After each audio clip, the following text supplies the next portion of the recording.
At our engagement party, my fiancée brought her male best friend. With a look of pure annoyance, Isabella said, "The wedding gift needs to be another $100,000. My parents glanced at each other, then looked at me. "Why?" I asked. In front of both our families and all our friends, Isabella grabbed her best friend Julian's hand. "Because Julian needs a down payment for a house. If you don't add the money to our gift so he can buy a place, I'm not getting married." I managed to smile. "Well, if you're that worried about Julian, maybe you two should just be together. I'm not the one who needs a house, so maybe I should look up Julian's fiancée. I've met her. She's actually pretty great." I'd heard something similar once, from a friend whose wife was obsessed with financially supporting her younger brother. But at least they were siblings, bound by blood. Isabella, on the other hand, was propping up her male best friend. "Ethan, I need an answer soon. I'm starting to lose my patience with you," she said, her hand still laced with Julian's. Julian, who always projected a soft, almost frail demeanor, shot me a look brimming with provocation and contempt. The private dining room held about 60 or 70 people, family and close friend for both sides. Every single one of them was staring at me. In a situation like this, I was the one facing the ultimate humiliation. Look, I could stand it. Your fiancé, holding another man's hand, demanding you pony up more money to buy him a house. "Well, if you're that worried about Julian, maybe you two should just be together," I repeated, my voice even, looking at Isabella without a trace of anger. "I'm not the one who needs a house, so maybe I should look up Julian's fiancée. I've met her. She's actually pretty great." "Are you insane, Ethan?" Isabella slammed her hand on the table. "I'm just asking you to chip in a little more. What is wrong with you? Is that how a decent person talks?" She had no respect for me, no respect for my family. In truth, she didn't even seem to respect her own. She'd always been breathtakingly selfish. I shook my head, smiling calmly. "Bella, I'm not saying this to be spiteful. This is a completely rational decision. We're done." "Ethan Carter, you dare talk to me like that? I'll kill you." Like a woman possessed, Isabella scrambled onto the dinner table and lunged at me. I just watched her, completely unfazed. The poised, composed woman I once knew was now a raging fury. And me, the guy who used to have a short fuse, was now perfectly calm. People are strange. When disappointment builds to a critical point, you don't just break, you swing to the opposite extreme. Indifference. I used to love Isabella more than I loved myself. That's why I tolerated her having a male best friend. I get jealous, of course, but the moment she got upset, I'd turn into a total simp, doing anything to make her happy. She always swore Julian wasn't into women, and his effeminate behavior seemed to back that up, which was the only reason I could stomach it. But then, out of nowhere, Julian got a fiancée, a brilliant writer, no less. Even so, Isabella and Julian remained as close as ever. She'd even say to me, "Julian has a fiancée now, and she's not jealous. You're a grown man. What's your problem? Are you even a man?" Emotional manipulation is a gradual process. Without even realizing it, I had fallen under her spell. When I was sick with the flu, I asked her to give me a glass of water, and she rolled her eyes with such impatience that when she returned, it felt like she wanted to splash the scalding water in my face. But when Julian got a tiny cut on his finger while peeling an apple, she bolted out of bed in the middle of the night to drive him to the emergency room. The list of incidents like that was endless. Call it love, call it being gaslit. It didn't matter anymore. The moment Isabella demanded more money to buy Julian a house, holding his hand in front of everyone, it was all over. She had been chipping away at my dignity for years, and once it was completely shattered, I became a man with nothing left to lose. A man with no dignity left has nothing to fear. Eventually, her family and friends managed to pull her back, but she kept screaming insults at me. "Ethan, I can't believe you have the nerve to break up with me. Let me tell you something, Julian and I never did anything before, but after how you've treated me tonight, I'll make sure we do, just to show you." So I was being cheated on in public. I'll admit, it didn't feel great, but I didn't really care. In their eyes, I was already a cuckold anyway. After all, Bella and Julian were inseparable. When the three of us went shopping, she'd be on his arm while I trailed behind, carrying the bags. If I complained, she'd call Julian her best girlfriend and tell me not to be so petty, to act like a man. When we went out to eat, she and Julian would sit together, and I'd be stuck on the other side of the table. We even went camping once, and she made me stand watch all night while she and Julian slept in the tent. I used to be the perfect simp, believing every word she said, forgiving and accepting everything. But that was the old me. Everyone, I said, standing up. I apologize for the drama tonight. I gestured towards Bella, but as you've all just witnessed, this woman demanded I increase our wedding gift so she could buy a house for her male best friend. I think anyone with an ounce of empathy would support the decision I've just made.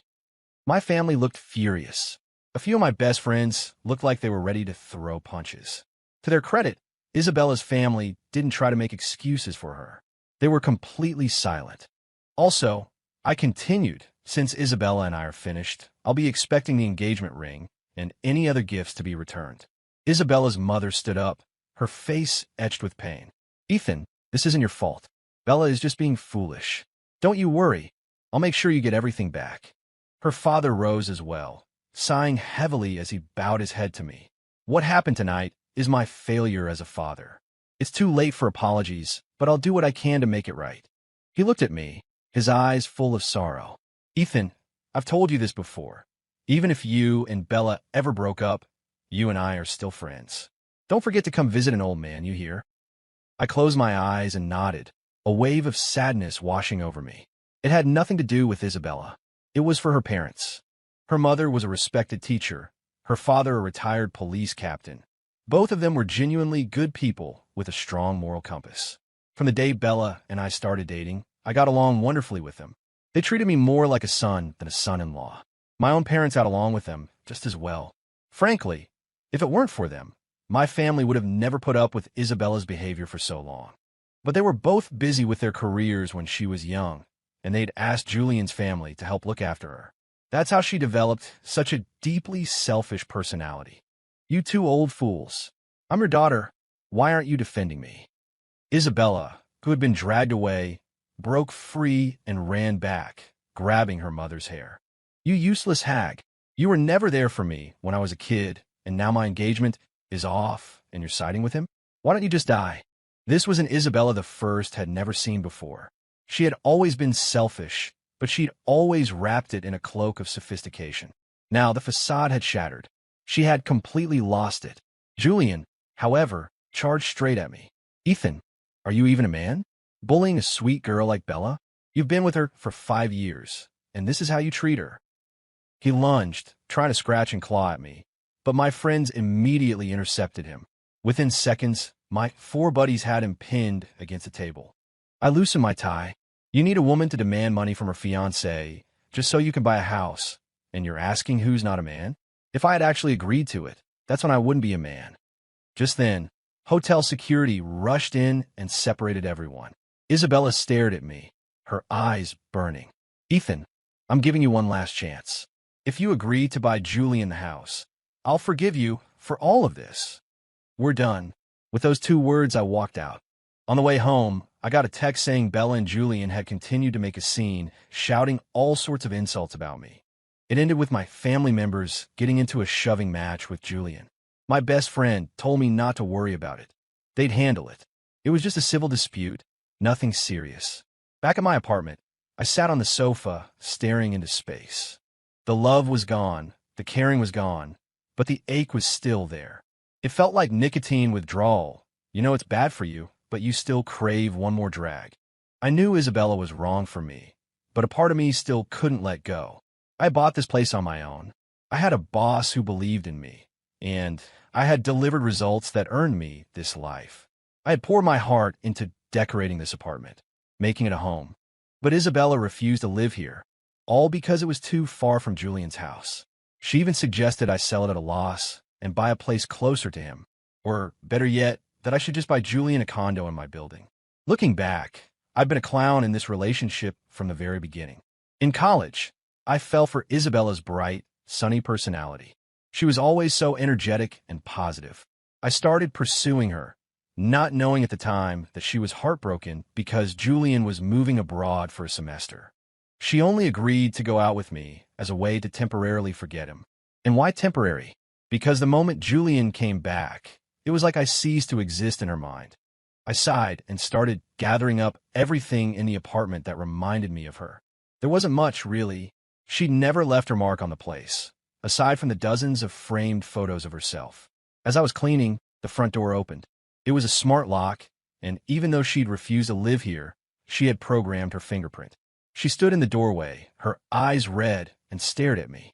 "Ethan, your low-life friends assaulted Julian, and you didn't even bother to show your face?" "First," I said calmly, "my friends are professionals and leaders in their fields. Even the one who drives for DoorDash is a top dasher. Second, from what I understand, Julian started throwing insults first, which is why he got hit. He brought that on himself. He deserved it. Third, a shoving match is a civil matter. He can get his bruises checked out and send us the bill. Fourth, Isabella, this is my home. You're no longer welcome here. Please leave." I finished my list and placed a black trash bag at her feet. "These are all your photos. You can take them, or I can throw them out for you. Don't you dare try to reason with me. You're just being petty and jealous. You think I don't know that?" she retorted. "God, Ethan, you're so childish. Is this your attempt at manipulating me? Dream on. I won't give in. And let me tell you, breaking up is not an option. I don't agree to it." She pointed a finger at me. "And I'm warning you, you're going to go apologize to Julian right now, or I will never, ever forgive you. Isabella, I was good to you because I loved you. I don't love you anymore," I said, my voice cold. "So please accept reality. I am genuinely breaking up with you. There's no hidden agenda." She didn't believe me.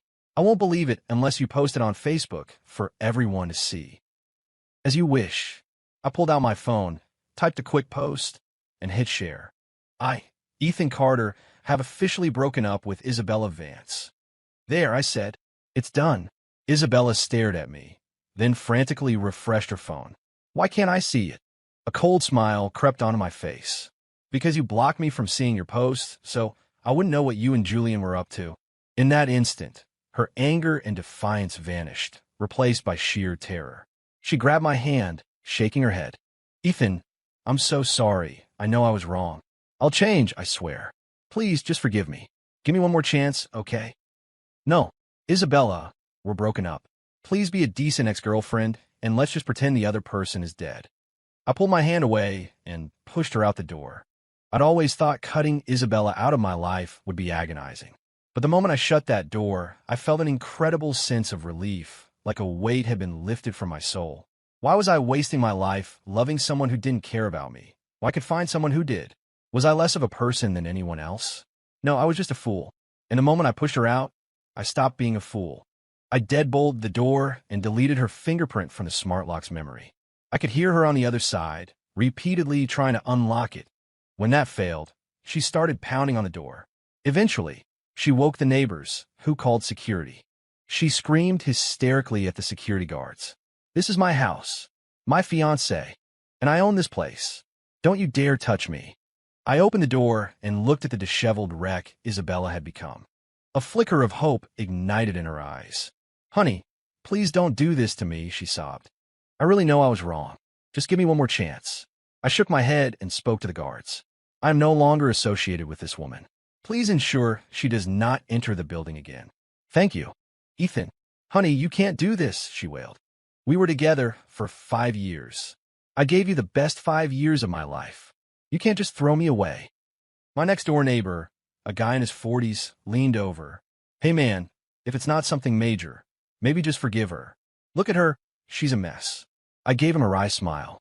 At our engagement party, she demanded I add another $100,000 to our wedding gift so she could buy a house for her male best friend. The moment I said $100,000, my neighbor's eyes went wide. After the rest of the sentence, his expression shifted to one of profound sympathy. The security guards, who had been hesitant before, now firmly escorted Isabella toward the elevator. "Honey, it's not what you think. I can explain." Her voice was cut off as the elevator doors slid shut. "Hey, man," my neighbor offered. "Need me to grab you a beer or something?" I shook my head. "Got work tomorrow, but thanks for the offer. Maybe some other time." Get drunk over Isabella? She wasn't worth the hangover. The next day, I invited all our friends and relatives back to the hotel for a dinner to formally apologize. Many of them had taken time off work specifically to come for the wedding. Some might have been annoyed, but every single one of them supported my decision to call it off. I couldn't let them come all this way for nothing, so I offered to cover their expenses if they wanted to stay for a few days and treat it as a vacation. After handling things with the family and seeing my parents off, they tried to comfort me, but they couldn't find the words.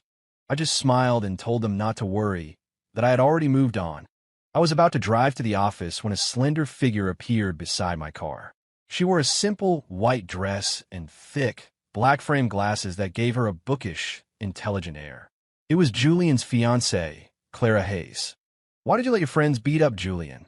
she asked, getting straight to the point. I blinked, taken aback. Did she really have no idea what kind of person her fiancé was? "Yesterday was my engagement party," I began. "Isabella demanded an extra $100,000 from me to buy Julian a house. Did you know about that?" Clara frowned. "That's insane.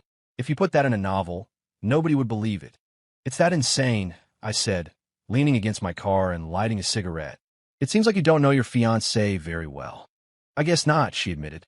"We were set up by friends. My writing schedule is chaotic, so we rarely go on dates. He always told me he was hanging out with you and Isabella, so I never thought much of it. But based on what you're saying, it sounds like Julian and Isabella have a thing going on." She sounded almost excited. "Is this how a writer's brain works?" "That's the situation," I said with a shrug. "If you're here to blame someone, you got the wrong guy." Clara nodded. "Okay then. Well, I won't keep you. I'm off to break up with Julian." And with that, she scurried away, hopped into her little Chevy Bolt, and zipped away like a perfectly round egg on wheels. At the office, everyone was incredibly supportive. A few colleagues had been at the party, so the story had already made the rounds. My boss called me in his office and offered me some time off to clear my head. I told him it wasn't necessary, that it wouldn't affect my work. Then I dove into my projects. All day, Isabella kept calling. I'd block her number, and she'd call from a new one. I'd block that, and another would appear. Finally, fed up, I handed my phone to my intern with instructions to screen my calls. If it was Isabella, hang up. If it was business, patch them through. But Bella was clever. She called back pretending to be a client, and I ended up taking the call. "Ethan, I really know I was wrong. Please, just give me a chance," she pleaded. "If you just give me one chance, I'll show you how much I love you." I took a deep breath. "Isabella, you are seriously disrupting my workday. Your constant calls are blocking my clients from getting through. Then promise you'll come home for dinner tonight. Give me a chance to talk to you, or I swear I will not stop harassing you," she threatened, sounding completely unhinged. I couldn't let my personal drama affect the company, so I had no choice but to agree. As I was about to hang up, I could hear her cheering victoriously. I sighed and turned to my intern. "Go get me a new SIM card and text a new number to all my clients." When I got home, the apartment was filled with the aroma of home-cooked food. I could see Isabella in the open-plan kitchen, busily moving between the stove and the counter. It was always me who cooked for her. I could count on one hand the number of times she'd made me a meal. After Julian came back, though, she'd cooked for him constantly. "Honey, you're home," she chirped, flashing me a smile. I frowned and said nothing. "Hey, Ethan, you made it," a voice called out. Julian emerged from the living room, with Clara trailing behind him. I let out a short, humorless laugh and looked at Isabella. "You said you wanted to prove you love me, so you invited the two people I despise most into my home?" "Honey, don't say that about Julian," she said softly. "But you love me so much, it's only normal you'd be jealous of him. I get it. If I had said something like that in the past, she would have ripped into me. But now her tone was gentle and understanding. Was she on something, or did she actually mean it? "Honey, I asked Julian to come so I could prove to you that nothing ever happened between us," she continued. "Yeah, Ethan, don't be so petty," Julian chimed in. "Bella and I just hang out, maybe grab a drink, go for a swim. Speaking of swimming, you'll laugh at this. I almost drowned like an idiot, and Bella had to give me mouth-to-mouth to save me. I even stuck my tongue out. It was hilarious. Oh, and one time, she stayed over at my place and wouldn't let me help scrub her back in the shower. Can you believe it? I used to do it all the time when we were kids. So, I help her anyway." He said all this with a smug grin. Isabella's face turned to ice. Clara, meanwhile, sat on the couch like a spectator at a tennis match, munching on sunflower seeds with a look of pure fascination. I leaned against the wall and lit a cigarette. "All right, Isabella, I gave you a chance. You made your case. I'm not buying it. So please, all of you, get out of my life. If you don't, I'm calling the police. I had to admit, hearing Julian's story stung. What guy likes hearing that stuff? No, honey, it's not what he's saying, Isabella cried. Ethan, you're being a real jerk, you know that? Julian shouted, pointing at me. Our Bella is practically begging you for forgiveness. And you're acting like this? You should be grateful. I opened the front door. Are you leaving? Or am I calling security? Honey, don't be like this. Look, I made all your favorite dishes. I held up a hand, cutting her off. The first thing I smelled when I walked in was cilantro. Have you completely forgotten I'm allergic to cilantro? Honey, Isabella looked completely panicked, her eyes wide with terror. I pulled out my phone. Are you leaving? Or am I calling security? Honey, please just listen to me. Give me one more chance. To my shock, she actually dropped to her knees in front of me. Julian immediately pulled her up. Bella, we don't have to take this. Let's go. He yanked her forcefully out the door. I breathed a sigh of relief, the silence broken only by the crack, crack, crack of sunflower seeds. You're still here? I asked. Clara, looking like she wanted more of the show, shook her head. I haven't eaten yet. Not leaving. Mind if I crash for dinner? Without waiting for an answer, she walked over to the dining table and sat down. She scanned the food. Hey, Ethan, come on over. A few of these dishes don't have cilantro. I sighed, washed my hands, and joined her. Clara ate with a speed and ferocity that was almost impressive. She had no table manners, and she clearly didn't care. There was a kind of masculine boldness about her that was surprisingly charming. She cracked open a can of beer, chugged the entire thing in one go, let out a satisfied sigh, and then burped. I couldn't bring myself to be annoyed. You know, Ethan, this whole love thing is overrated, she said, propping her chin on her hand. Most of the time, it doesn't even matter. Like, I only agreed to get set up with Julian to get my parents off my back. And you, I can tell Bella really does love you, in her own twisted way. But I can also see she's just as obsessed with Julian. A woman like that is fine for an affair, but not for a wife. She pointed a fork at me. And you're a career guy. Romantic drama just slows down your sword arm. You need to marry someone who's independent. You sound like you've got it all figured out. A lot of experience. I asked. Clara shook her head and grinned sheepishly. All theoretical knowledge. Julian was my first boyfriend. I'm kind of old-fashioned about virginity, so thank God I never slept with him. It would have been such a waste. You know that feeling like you've been screwed over by a dog. I burst out laughing. This girl was something else. Feeling more relaxed, I had a few beers. Clara was an incredible conversationalist. She seemed to know a little bit about everything. I talk about soccer, and she'd ask why Neymar gets fouled so much. I talk about basketball, and she'd ask about Shaq's rap career. She was also an amazing listener, hanging on my every word as if it were knowledge she needed to absorb. So I kept drinking. I'm a lightweight, and soon the room started to spin. My mind felt hazy, and I drifted into what felt like a very vivid, very steamy dream. I woke up to the sound of shouting. A woman was crying hysterically. It sounded like Isabella. I could hear Julian yelling, something about me defiling his fiancée. What a lunatic, I thought. Claire's a great girl. I would never. Wait. I opened my eyes. I was in my bed. Something was wrapped around me like an octopus. I looked down and saw a person burrowed under the covers, clinging to me tightly. I lifted the blanket and found Clara blinking her big eyes up at me. Seriously, Ethan, is your alcohol poisoned or something? Why do we get wasted and have sex? She asked rapid fire. I read an article that said when a man is truly blackout drunk, he can't perform. What the hell happened? My life is ruined. I have a drink with you, and I get laid. I looked around, completely disoriented. I saw security guards and police officers. My parents were there. Isabella's parents were there. My best friend were there. Isabella was sobbing in the doorway, a picture of devastation. Julian was pointing at me, screaming, Ethan, you slept with my fiancée. I'm pressing charges. Even my own parents looked at me with disappointment, as if I'd done this deliberately for revenge. My friends, on the other hand, were giving me proud thumbs-ups. Stay calm, I told myself. You have to stay calm.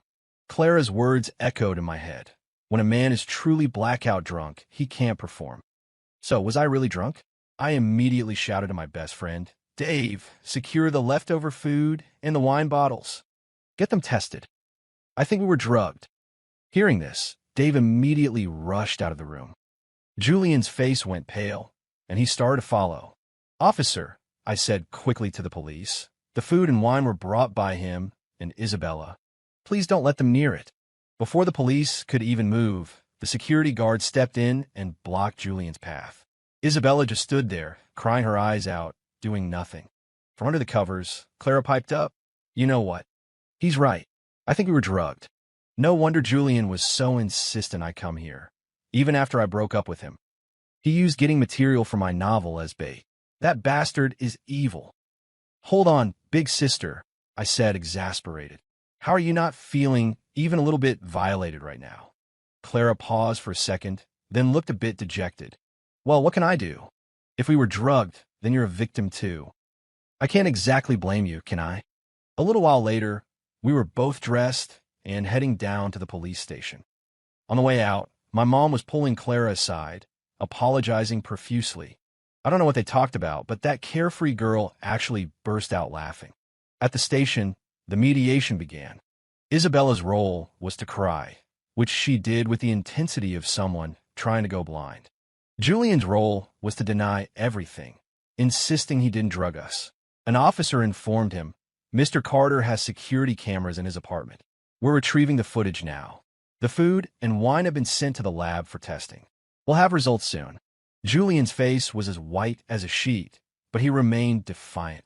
Clara and I were in another room, giving our statements.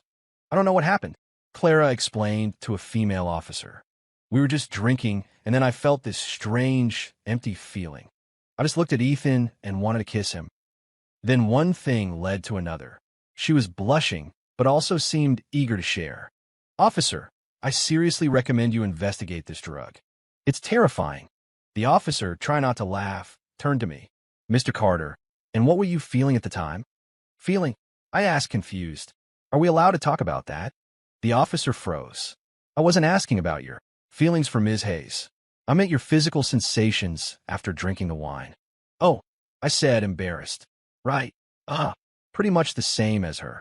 The most direct way to describe it is, after I had that drink, I just really wanted a woman. Clara, completely shameless, leaned over.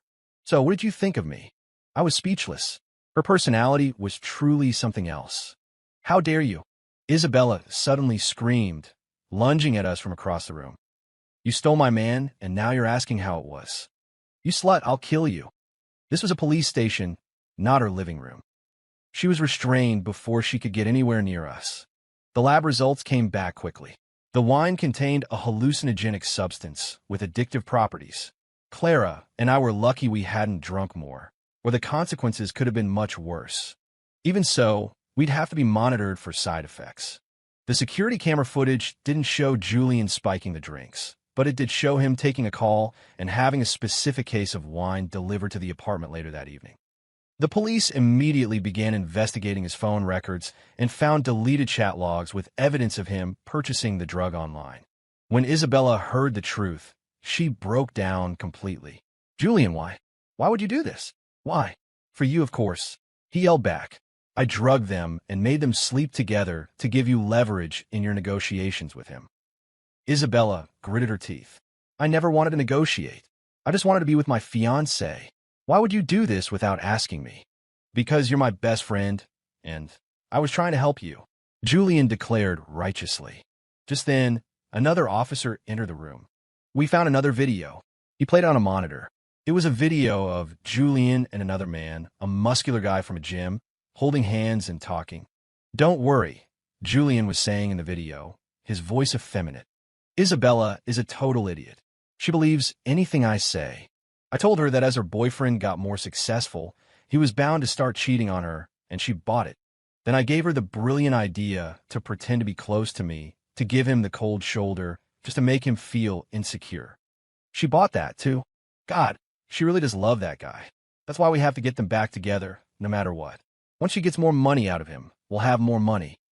And that stupid fiancé of mine is just as easy to trick. I just have to mention novel material, and she comes running like a dog after a bone. She'll definitely fall for it. It all just depends on how strong your drugs are. I stared at Julian in disbelief. You planned all of this? I thought he just wanted to break us up. I never imagined he was after my money. Julian snarled. If Isabella wasn't such a moron, I never would have gotten caught. Julian, I treated you like family, Isabella said, her voice eerily calm. And you used me like this? He sneered. Because you're a fool. Who else would I use? You probably don't even know this, but that study abroad spot in college. It was supposed to be yours. I lied to the dean, spread rumors about you, and they gave it to me instead. I heard you were devastated when you lost it. So, all that time, Isabella hadn't been heartbroken about Julian leaving. She was heartbroken about losing her chance to study abroad. Isabella didn't look at Julian again. She turned her tear-filled eyes to me. Ethan, I swear, I have only ever loved you. Hanging out with Julian. It was just to make you jealous, to make you pay more attention to me. You were getting so successful, so excellent, and you had less time for me. I felt so insecure. I just wanted you to treat me like you used to. She sobbed, and demanding more money. That was just to test you, to see how much you really cared about me. I sighed. Isabella, that all sounds pretty hollow. I never neglected you. The time I spent with you was equal to the time I spent at work. I would stay up all night just to be with you rather than ignore you for a moment. And if you really trusted me, why didn't you just talk to me? You know that I would have done anything for you, no matter how unreasonable. But you didn't talk to me. You confided in Julian, and you believed his insane advice.